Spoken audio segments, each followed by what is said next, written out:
আল্লাহ ইব্রাহিম আলাইহিস সালামকে যখন এইভাবে পরীক্ষা নিতে লাগলেন, ওই সময় ইব্রাহিম সাল্লাম দেরি করলেন না, সকালে উঠে বাচ্চাকে রেডি করে নিয়ে রওনা দিয়ে দিলেন। কোথায় যাচ্ছে? মিনাতে যাচ্ছে। কি জন্যে যাচ্ছে? আল্লাহকে খুশি করার জন্যে। 90 বছর পর একটা সন্তান, ওই সন্তানকে এতদিন পরে কাছে পেয়েছে, কিছুদিন সাথে রয়েছে, ওই সন্তানকে এবার কুরবানি করতে যাচ্ছে। আসমান দেখছে, জমিন দেখছে, ফেরেশতারা দেখছে, সবাই দেখছে। কিতাবের মধ্যে আছে ফেরেশতারা দুবার বড্ড কেঁদেছিল। একবার হলো আমার রাসূলুল্লাহ কোরআনের জন্য যখন তায়েফের জমিনে গিয়েছিল। যদি শুনতে চান পরে বলছি, প্রথমটা শুনে রেখে যান। প্রথমবার হলো ইব্রাহিম আলাইহিস সালাম যখন বিসমিল্লাহ বলে ধারালো তরোয়াল নিয়ে চাঁদের থেকেও সুন্দর ওই ফুটফুটে বাচ্চাটাকে আল্লাহর প্রেমে জবাই করতে শুরু করেছে। এই দৃশ্য দেখে ফেরেশতা কুলেরা বড় কেঁদেছিলেন। এই যুবকেরা তরোয়াল চালিয়েছে, বিসমিল্লাহি আল্লাহু আকবার। তরোয়াল কি আল্লাহ জানিয়ে দিল, আমার ইসমাইলের গলায় তুই চলবি না। ধারালো তরোয়াল, এত ধার ছিল। পাথরে আঘাত যখন দিয়েছে, পাথরটা দুটুকরো হয়েছে। তরোয়াল ইসমাইল সাল্লামের গলায় চলেনি।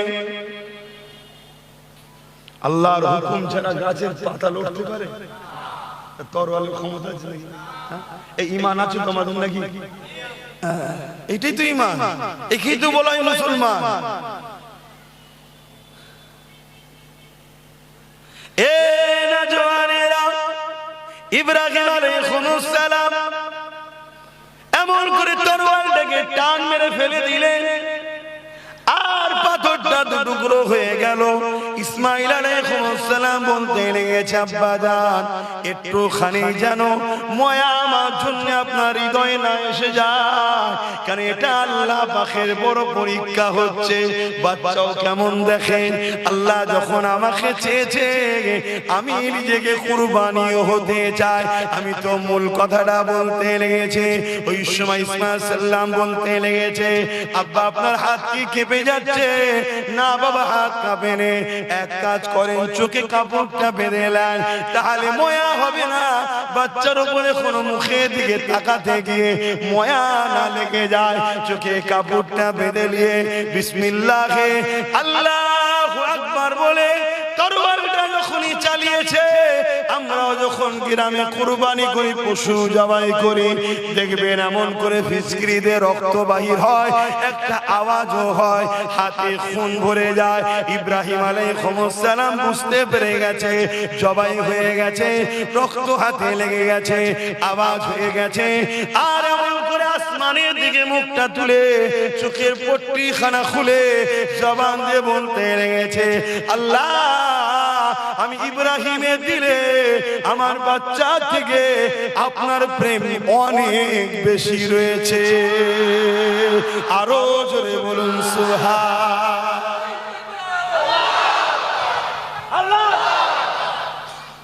এই যে জিলহজ মাস, এই মাসে আল্লাহ পাক যে নিদর্শন আমাদের জন্য রেখেছে, আল্লাহ পাক তার এক প্যারা বান্দাকে যেভাবে পরীক্ষা নিয়েছে, ওই পরীক্ষা যেন আল্লাহ আমাদেরকে না নেয়। আমরা সামান্য ছোট ছোট পরীক্ষাতে ফেল হয়ে যাচ্ছি। আব্বাজান সৈয়দুনা ইব্রাহিম আলাইহিস সালাম, তিনি একজন জলিলুল কদর নবী ছিলেন। তিনাকে আল্লাহ কত কঠিন পরীক্ষা নিয়েছে দেখুন। প্রথম 90 বছর বয়স হয়ে গেছে, একটা সন্তান হয়নি। 90 বছর পর আল্লাহ পাকের কাছে কেঁদে যাচ্ছে। 90 বছর পর আল্লাহ একটা সন্তান দিয়েছে। সন্তান তো নয়, আকাশের চাঁদের থেকেও সুন্দর। জোরে বলুন সুবহানাল্লাহ। নাম তিনার হযরত ইসমাঈল আলাইহিস সালাম। আব্বা জান ইব্রাহিম সাল্লাম বাচ্চাকে কোলে নিয়ে আদর করছে, চুমা দিচ্ছে। এক তো 90 বছর পর তখনকার মানুষ বাঁচত 500 বছর, 700 বছর, 1000 বছর। তখন 90 বছর মানে এখনকার সময় হয়তো 30-35 বছর। কথাবার্তা হচ্ছে। তো এই সময়তে এই সন্তানকে নিয়ে আদর করছে, এমন সময় আল্লাহ আওয়াজ দিচ্ছে, ইব্রাহিম তোমার বাচ্চা আর তোমার সন্তানকে নিয়ে ওই আরব দেশে যেখানে এখন কাবা আছে, ওই চতুর্দিকে পাহাড়ে ঘেরা পাথর বালি যুক্ত জায়গাতে তোমার বাচ্চাকে রেখে আসো, তোমার স্ত্রীকে রেখে আসো। পরীক্ষা হচ্ছে। আব্বাজান ইব্রাহিম আলাইহিস সালাম জিজ্ঞাসা করেন যে আল্লাহ ওখানে তো লোক নাই, বসতি নাই, ঘরবাড়ি নাই, খাবার কিছু নাই, পানি নাই, চতুর্দিকে পাহাড় ঘেরা, আল্লাহ ওখানে আমার এই দুধের বাচ্চার স্ত্রীটা রেখে আসবো? জিজ্ঞেস করেন। আল্লাহ বলেছেন সঙ্গে সঙ্গে লাব্বাইকা ইয়া আল্লাহ, রেডি হয়ে গেল। স্ত্রীকে বলল চলো, সন্তানকে নাও, উটের পেটে উঠে পড়ল, গিয়ে ওই মক্কা শরীফ যেখানে এখন আছে, তখন তো ঘরটা নাই, তখন কাবাও নাই, এলাকায় কোনো ঘরই নাই, ওই জায়গায় নিয়ে গিয়ে ইব্রাহিম আলাইহিস সালাম আমাদের আম্মাজান হযরতে হাজেরা আলাইহিস সালামকে, শোনো আমাদের মা বাপের কথা শোনো, আর আজকে আমরা কি করছি দেখো। তোমরা আল্লাহর কাছে ভালো ঘরের ছেলে, কিন্তু খারাপ সোহবতে পড়ে খারাপ হয়ে গেছে। আর এখন যখন তোমাদেরকে বাঁচাতে আসবো, এক ভুল বুঝেই তোমরা গাল দিচ্ছ, আর নাই যাদের সোহবতে পড়ে খারাপ হচ্ছ তারা দেখছারে অনেক কষ্ট করে শয়তানের চেলা বানিয়েছি, আর মুহাম্মদ রাসূলের গোলাম এসে টেনে টেনে রাসূলুল্লাহর গোলাম বানাচ্ছে, জাহান্নাম থেকে জান্নাতের দিকে নিয়ে চলে যাচ্ছে। তাই তারা তোমাদের দ্বারা আমাদেরকে গালিগালাজ করানো শিখাচ্ছে। একটু ভাবো না, শুনতে কি আছে, শুনে ভাবতে কি আছে? মনে রাখবে হায়াত মত কোনো গ্যারান্টি নাই কার কখন মৃত্যু হবে। প্রতিদিন কবর তোমাকে আমাকে ডাকছে আর বলছে যে আমি কবর একা থাকার জায়গা, আমি কবর পোকামাকড়ের জায়গা, আমি কবর অন্ধকার জায়গা, আসার আগে তৈরি হয়ে আসো। তা আজ যদি আমরা মারা যাই, তা কালকে তো কবর দেবে। ও কবরে কেউ যাবে, বাপ যাবে, ছেলে যাবে, মা যাবে, স্বামী স্ত্রী কেউ যাবে, তো ওখানে কথা একটু মনে পড়ে না? তা আব্বাজান ইব্রাহিম আলাইহিস সালামকে আল্লাহ পাক পরীক্ষা নিচ্ছেন। আম্মাজান হাজেরা হুজুরকে নিজে নাবালেন, সন্তানকে নিজে নাবালেন। নবী ইব্রাহিম আলাইহিস সালাম বলছে, আমার প্রাণের স্ত্রী সন্তানকে নিয়ে আপনি এখানে থাকবেন। আম্মাজান হাজেরা হুজুর জিজ্ঞাসা করলেন, আমার প্রাণের স্বামী, এটা আপনার হুকুম, এটা আপনার নিজের ইচ্ছায় রেখে যাচ্ছে না আল্লাহ পাকের হুকুমে রেখে যাচ্ছেন? হযরত ইব্রাহিম আলাইহিস সালাম বলেছিলেন, আমার স্ত্রী হাজেরা, নবীরা কখনো আল্লাহর হুকুম ছাড়া অন্য কোনো কাজ করে না। আল্লাহ পাক হুকুম দিয়েছে আপনাকেও বাচ্চাকে এই জায়গায় রেখে যেতে হবে। আম্মাজান হাজেরা তিনি আল্লাহকে কত মহব্বত করে দেখে, আল্লাহর উপরে কত বিশ্বাস দেখে। আম্মাজান হাজেরা বলেছিলেন, আমার প্রাণের স্বামী, আল্লাহ যখন হুকুম দিয়েছে আপনাকে আমি আর রুকবো না, আপনি চলে যান। কেন? আপনার থেকে অনেক বড় আমার গার্জিয়ান হলো আমার আল্লাহ। তাহলে শুধু আব্বার পরীক্ষা হলো না, আম্মাজানেরও পরীক্ষা আল্লাহ নিলেন। দেখি হাজেরা তার স্বামীর উপরে বেশি ভরসা করে না আমি আল্লাহ আমার উপরে ভরসা করে। কি প্রমাণ হলো? ওখানে সব পরীক্ষা। তোমার আমার চলার ক্ষেত্রে পরীক্ষা হবে, মাথাকে খাটিয়ে কাজ করতে হবে। সেই মাথা যদি খাটিয়ে কাজ করতে না পারে, তাহলে ঠকে যেতে হবে, বিপদে পড়ে যেতে হবে। দুনিয়া তো ধ্বংস হবে, আখিরাত তো বরবাদ হয়ে যাবে। আমার নওজওয়ানেরা তরুণেরা আম্মা জান হাজেরা হুজুরকে রেখে দিয়ে আব্বা জান ইব্রাহিম আলাইহিস সালাম ঘরে ফিরে চলে আসলেন। 1 বছর কেটে গেল, এক বড় সন্তানের কাছে যায়নি, কেননা আল্লাহ পাক রেখে আসতে বলেছিলেন, হুকুম এখনো দেয়নি। এই জন্য 1 বছর কেটে যাওয়ার পর এখনো একবারও যায়নি। 1 বছর হয়ে যাওয়ার পর ভেবে দেখো, 90 বছর পর সন্তান, আবার চাঁদের থেকেও সুন্দর দেখতে, কারণ নবীদের সম্পর্ক হলো জান্নাতের সাথে। এ যুবকেরা তরুণেরা বাবেরা আম্মা জান হাজেরার কাছে 1 বছর হয়ে গেল, আল্লাহ পাকের হুকুম হয়নি, যায়নি। আল্লাহ পাক হুকুম করে দিলেন, এই ইব্রাহিম সন্তানের মায়া কি তোমার দিল থেকে চলে গেল? সন্তানের কথা কি মনে পড়ে না?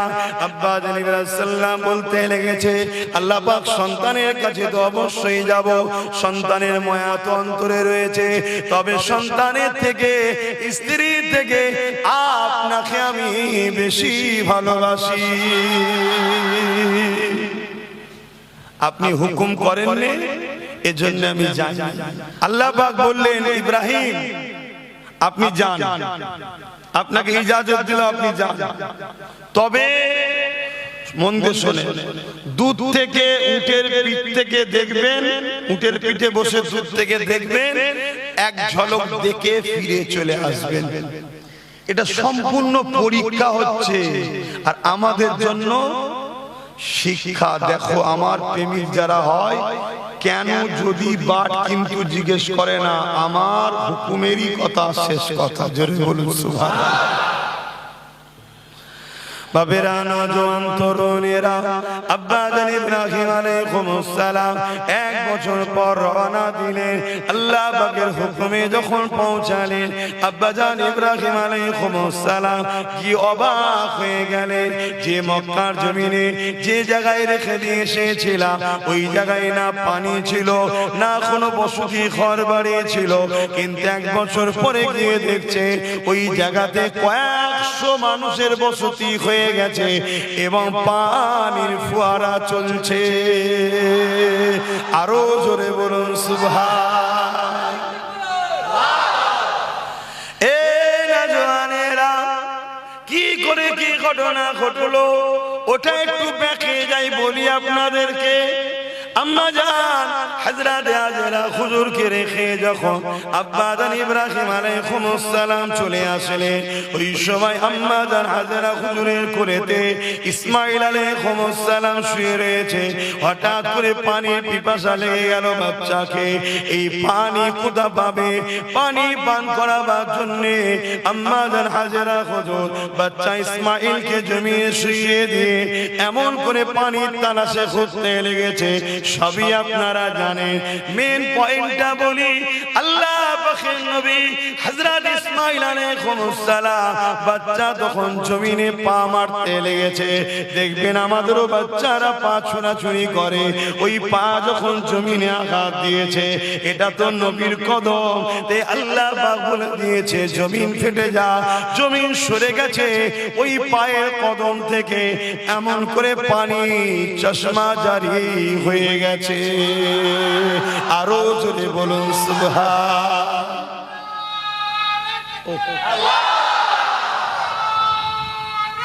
আল্লাহ। আম্মা জান হাজেরা হুজুর এসে দেখছেন বাচ্চার পায়ের গিরালি থেকে পানি উঠছে। তাড়াতাড়ি করে বাচ্চাকে কোলে নিয়েছে। যেই কোলে নিয়েছে, এবার ওই পানি এলাকা দখল করছে, হু করে পাড় ভেঙে যাচ্ছে, বড় হয়ে যাচ্ছে। তখন আম্মা জান বললেন জমজম, তার মানে থাম থাম। সেই জন্য আমরা বলি জমজমের পানি। জোরে বলুন সুবহানাল্লাহ। এবারে এই বসতিটা কোথা থেকে এলো, পানিটা তো বুঝতে পারলাম। তখন মক্কা মদিনার জমিনে ওই একদল লোক গৃহপালিত পশুদের যাযাবর হিসাবে এখানে ওখানে ঘুরে বেড়াতো। অসুবিধা হচ্ছে না তো ভাই? একটু সময় দেন, দুটো কথা বলি। এসেছি যখন তো বেশি সময় লোব না। তো এই গৃহপালিত পশু নিয়ে একটা কাফেলা, একটা গোত্র, তার সর্দার ছিল, সবাই মিলে ওই এক জায়গা থেকে আরেক জায়গা ঘুরে বেড়াতো। তো ওই কাফেলার পানি সংকট দেখা দিয়েছে, তো পানি খোঁজে বেরিয়েছে, দূর থেকে দেখছে পাখি উঠানামা করছে। জানবেন যেখানে পানি থাকে পাখি উঠানামা করবে। ওইটা দেখে ওই কাফেলা সর্দার ওই দিকে রওনা দিয়েছে। এসে দেখছে আম্মা জান হযরত হাজেরা ইসমাঈল হুজুরকে কোলে করে নিয়ে বসে রয়েছে। এই অবামন জায়গাতে চতুর্দিকে পাহাড় ঘেরা, কোনো ঘর নাই, বাড়ি নাই, একটা রমণী আর চাঁদের থেকেও সুন্দর একটা বাচ্চাকে কোলে নিয়ে বসে আছে। ওই কাফেলা সর্দার বুঝতে পেরে গেছে এখানে অলৌকিক কিছু রহস্য রয়েছে। তাই সে নিজে না গিয়ে এসে তিনি তিনার কন্যাকে বললেন, মা তুমি যাও ওই রমণীর কাছে গিয়ে বলো যে আমরা এই রকম পানির সংকটে পড়েছি, যদি তিনি অর্ডার দেন পানিটা তবে নেবে। অনেক বড় কথা, ওই কাফেলার সর্দারের কন্যা গিয়ে আম্মাজান হাজেরাকে এমন করে ইজাজত চাইলো, মা আমরা কি পানি নিতে পারি, আমরা বড় পিপাসায় রয়েছে। আম্মাজান হাজেরা ইজাজত দিলে পানি নিয়ে চলে আসলো। কাফেলার সর্দার যখনই এক ঢোক পানি পান করেছে তখনই কিন্তু সে বুঝতে পেরে গেছে এ পানি দুনিয়ার কোনো পানি নয়, এ পানিরও কোনো রহস্য রয়েছে। তাই ইজাজত আবার নিতে পাঠালে যে আমরা কিছুদিন এই জায়গাতে থাকতে চাই, যদি আম্মা ইজাজত দেয় এখানে তাবু গাড়বো, এখানে আমরা কিছুদিন থাকতে চাই। এই যে সিস্টেমটা হচ্ছে সবকিছু কার ইশারায় হচ্ছে? কেন আম্মা স্বামীর থেকে বেশি ভরসা আল্লাহর উপরে করেছে। এবারে আল্লাহ তার বান্দির হিফাজত নেবে না ছেড়ে দেবে? আই দেখেন, আসেন বাপের আলোচনার দিকে যাই। আম্মা জান হাজেরা ইজাজত দিয়ে দিলেন, ওই কাফেলা ওখানে রয়ে গেল। এ নওজওয়ানেরা, ওই কাফেলা যখন ওখানে রয়ে গেল, কয়েকদিন যেতে না যেতে ওই কাফেলা যিনি সর্দার ছিলেন তিনি তিনার কন্যাকে পাঠিয়ে আম্মাজান হাজেরা হুজুরের কাছে মেসেজ পাঠালেন যে আমার আব্বা জান চাই, এই গোত্রের তিনি সর্দার ছিলেন, তিনি সর্দার পদ থেকে ইস্তেফা দিতে চান। কেননা আপনার মতো নেক বক নারী যদি এই গোত্রের সর্দার হয় তাহলে এই গোত্রের আরো রহমত বরকত পাবে। এই জন্য আপনাকে আগামী দিন আমাদের গোত্রের সর্দারিনী হিসাবে আমরা কবুল করতে চাইছি। আপনার প্রস্তাবটা কি? দেখুন আম্মা হাজেরা আল্লাহর উপরে ভরসা করে ওই নিরিবিলি পাহাড়ে ঘেরা নির্জন জায়গা, পানি নাই, রয়ে গেল, পানি পেয়ে গেল, সাথে হাজার হাজার লোককে পেয়ে গেল। আবার দেখেন ওই গোত্রের সর্দারিনীও আল্লাহ পাক হাজেরা হুজুরকে বানিয়ে দিলেন।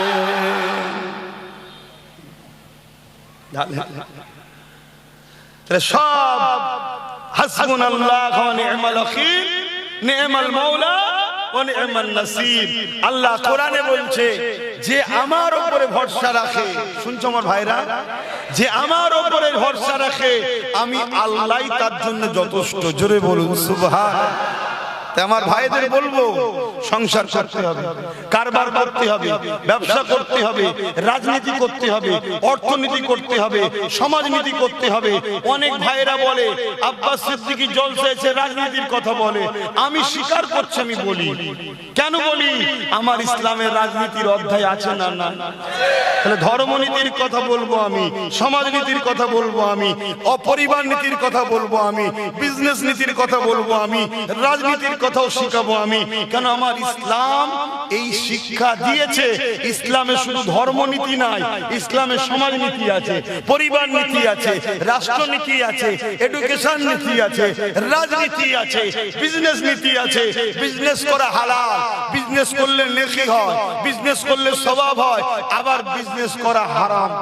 তা কোনটা হালাল কোনটা হারাম শিখাবে কে? উলামারা। এবারে কোন মৌলী সাহেব বলছে, কোন মৌলী সাহেব বলেনি, কে বলছে, সব যে যার জবাব দিবে রে বাবা। কিন্তু ইসলামে আছে না? না। তাই আমি বলছি মনে রাখবেন আম্মাজান হাজেরা হুজুর আল্লাহ পাক এত সাহায্য করলেন, তারপর ইব্রাহিম আলাইহিস সালামকে আল্লাহ ইজাজত দিলেন 1 বছর পরে। তো ওকে এটা বলে একটু শুনেন, সামনে কদিন পর কুরবানি আসছে। তারপরে ওখান থেকে আবার ফিরে চলে আসলেন। আসার পর দীর্ঘ বছর আবার কেটে যায়, যাতায়াত হয়। আল্লাহ পাক একভাবে থাকার ইজাজত দেন। এবার ইসমাঈল সাল্লাম চলাচলি হাঁটাহাঁটি করতে শুরু হয়েছে। আল্লাহ পাক বলল, ইব্রাহিম যাও, তুমি এবারে সন্তান পরিবার নিয়ে থাকতে শুরু করবে।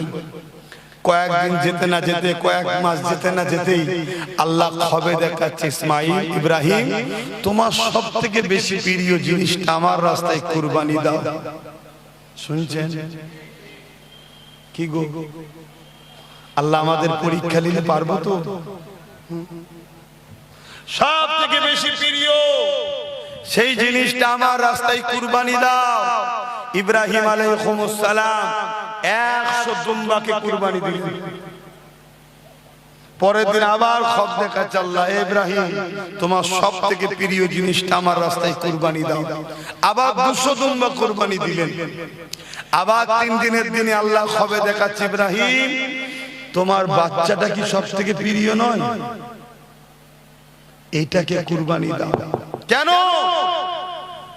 আল্লাহ পাক পরীক্ষা নিচ্ছে যে ইব্রাহিমের কাছে আমি আল্লাহর কথা আগে না তার বাচ্চাটা আগে, আমার প্রেম আগে না তার বাচ্চার প্রেম আগে। কি পরীক্ষা বুঝতে পারছেন? আমাদেরকে যদি এরকম লাগতে হবে, বলুন, আমাদের ছোটখাটো আমাদের সব মুসলমানদের কিছু ঝাঁট দিয়া পদ আছে না, খাতা বাওয়া ঝাঁট দিয়া, কাঠ ভেঙে আনা, মেহনত করে রান্না করে তৈরি করে দিয়া সাহেবরা খাবে, এরকম পদ আছে না? এই সব পদ পেয়ে মুসলমান যা নিজেকে মনে করছে এই পদই ছাড়তে পারছে। তাহলে সন্তান চাইলে দেবে?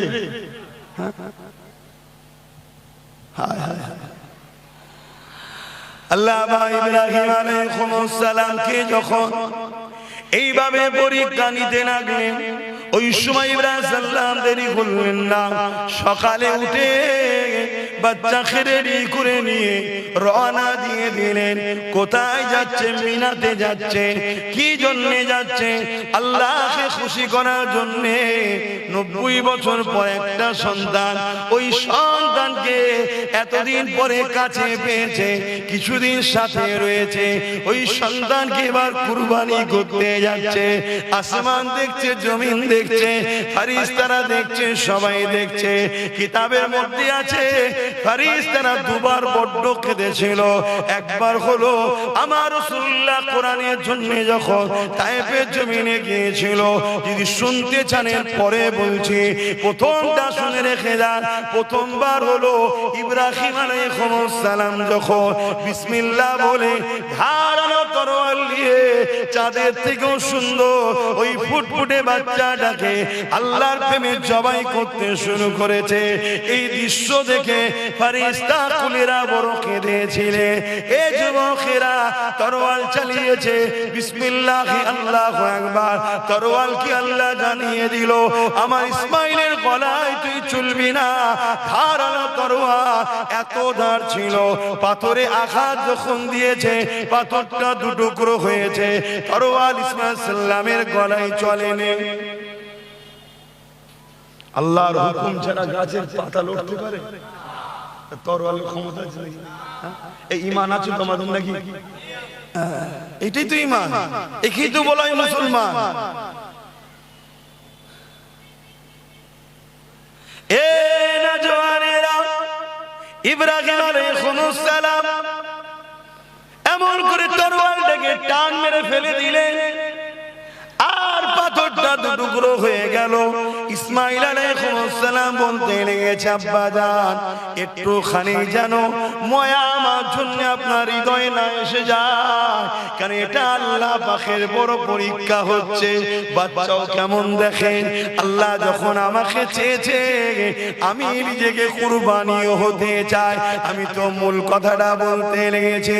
ওই সময় ইসমাইল সাল্লাম বলতে লেগেছে, আব্বা আপনার হাত কি কেঁপে যাচ্ছে? না বাবা, হাত কাঁপে না। এক কাজ করেন, চোখে কাপড়টা বেঁধে নেন, তাহলে ময়া হবে না।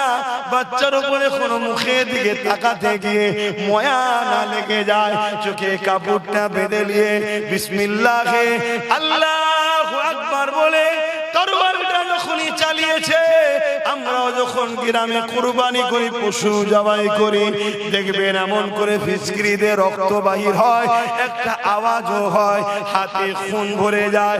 ইব্রাহিম আলাইহিস সালাম বুঝতে পেরে গেছে জবাই হয়ে গেছে, রক্ত হাতে লেগে গেছে, আওয়াজ হয়ে গেছে। আর এমন করে আসমানের দিকে মুখটা তুলে চোখের পট্টিখানা খুলে জবান দিয়ে বলতে লেগেছে, আল্লাহ আমি ইব্রাহিমের দিলে আমার বাচ্চা থেকে আপনার প্রেম অনেক বেশি রয়েছে। আরো জোরে বলুন সুবহানাল্লাহ।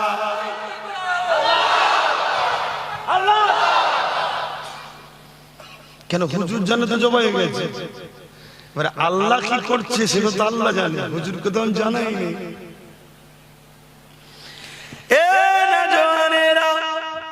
হুজুর যখন জমিনের দিকে তাকিয়েছে, দেখতে লেগেছেন জমিনে আমার বাচ্চা দাঁড়িয়ে রয়েছে, আর একটা দুম্বা কুরবানি হয়ে গেছে। আল্লাহ পাক সাল্লাম বলতে লাগলেন, আল্লাহ পাক আমার কুরবানি কি পছন্দ হলো না? আল্লাহ আওয়াজ দিয়ে দিলে, এ আমার নবী ইব্রাহিম, তোমাকে আমি পরীক্ষা নিয়েছিলাম, ওই পরীক্ষায় তুমি কামিয়াবি হয়ে গেছো।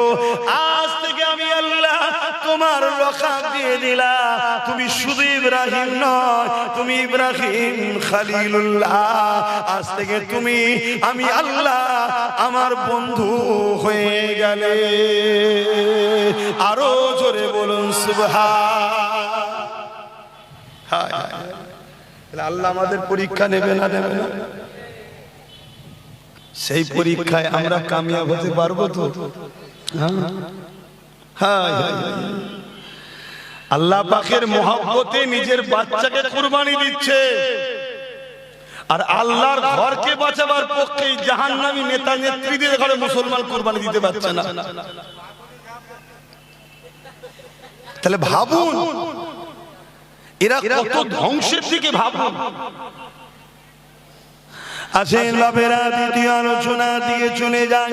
হযরত জিবরাইল আলাইহিস সালাম অনেক কাঁদা কেঁদেছিলেন, আল্লাহর ফেরেশতারা কেঁদেছিলেন। কখন কেঁদেছিলেন? আল্লাহ নবী যখন দ্বীনের কথা, কোরআনের কথা নিয়ে, দ্বীনের মেসেজ, কোরআনের মেসেজ, আল্লাহর বাণীকে নিয়ে তায়েফের জমিনে রওনা দিয়েছে। কেন? মক্কা মানুষেরা আমার রাসূলুল্লাহর কথাকে শুনতে চাইছে না। মক্কা সন্ত্রাসীরা, তৎকালীন যারা জালিম ছিল, স্বৈরাচারী ছিল, অত্যাচারী ছিল, তারা আমার রাসূলুল্লাহর কথা শুনতে চাইছে না। আল্লাহ নবী তাইফের মানুষের কাছে যেতে লেগেছে, তাইফের মানুষকে শোনাবে বলে।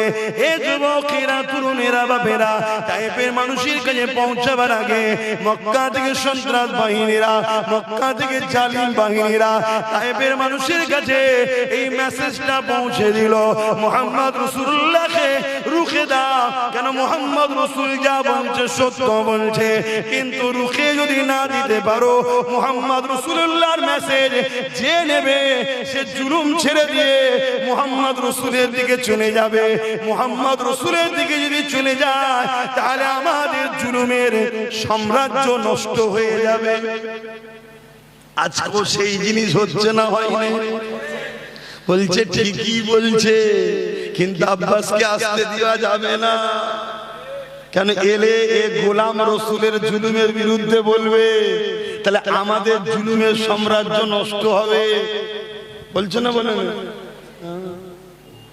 আরে ইতিহাসটা এজন্যই জানতে হয়, যুগে যুগে ফেরাউন এসেছে, যুগে যুগে নমরুদ এসেছে, যুগে যুগে এজিদ এসেছে, যুগে যুগে মুসার অনুসারী এসেছে, যুগে যুগে ইব্রাহিম নবীর অনুসারী এসেছে, যুগে যুগে হোসাইনিরাও আছে না নাই? আমরা আলহামদুলিল্লাহ হোসাইনি, আমরা এজিদি নাকি? এই জোরে বলবেন তো। এজিদি ছিল তো জুলুমের পক্ষে। এমন জওয়ানেরা তরুণেরা আল্লাহ নবী নূহ নবী দয়া নবী তায়েফের জমিনে যাচ্ছেন এই কোরআনের বাণী পৌঁছাবে বলে। তায়েফের বাচ্চা বাচ্চা ছেলেরা, তায়েফের মানুষেরা, তায়েফের দুষ্টু লোকেরা আল্লাহ নবীকে পাথর মারতে লেগেছে। এ যুবকেরা, তোমাদের দিলে যদি ঈমান থাকে, যারা পরিমাণ যদি আমার রাসূলুল্লাহর জন্য মহব্বত থাকে, তাহলে একটু খালি মন দিয়ে শুনে ভেবে চিন্তে কাজ করো। আরে এই কোরআনের জন্য, যে কোরআনের বিরুদ্ধে কেউ কথা বলবে, আজ আমি মুসলমান হয়ে তার সাথ দিলে কখনো ঈমানদার থাকতে পারি না, পারি না, পারি না। হতে পারো তুমি হাজী, হতে পারো তুমি নামাজি, হতে পারো তুমি রোজাদার, হতে পারো তুমি জাকিরি।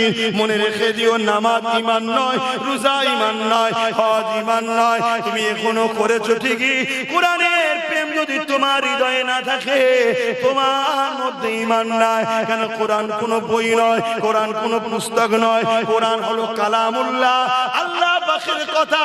যে আল্লাহর উপরে ভালোবাসা নাই, তার মধ্যে ঈমান থাকতে পারে কি করে?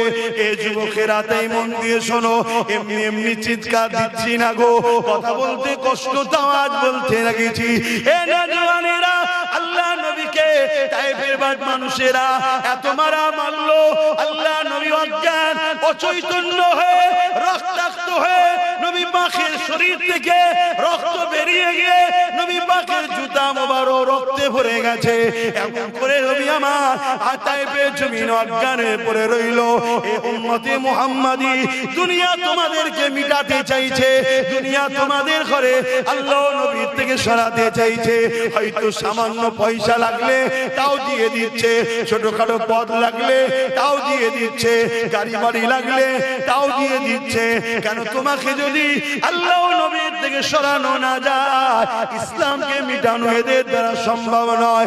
একটু বুঝার চেষ্টা করো যুবক আমার, দূরে যারা মাইকে শুনছো, দুশ্মনীর নজরে দেখছো, তাদের উদ্দেশ্য বলছি, অনেক মা তুলে আমার গাল দিয়েছো, অনেক বাপ তুলে আমার গাল দিয়েছো, সব আমি জানি। কোনদিন তোমার প্রতিবাদ আমি করতে আসিনি। কেন তুই আমার বাপকে গাল দিলি বল? কেন তুই আমার মাকে গাল দিলি বল? কোনদিন প্রতিবাদ করিনি। আল্লাহ ক্ষমতা দিয়েছে, তারপরেও নিজের জাতের নিয়ে কখনো লড়াই করিনি। যেটাই লড়াই করছি আল্লাহ দ্বীনের জন্য করছি, মসজিদ মাদ্রাসার জন্য করছি। এ যুব সমাজ, তোমাদেরকে ঈমান বাঁচিয়ে জান্নাতে নিয়ে যাবার জন্য চেষ্টা করছি, ওই রাস্তা দেখাবার চেষ্টা করছি।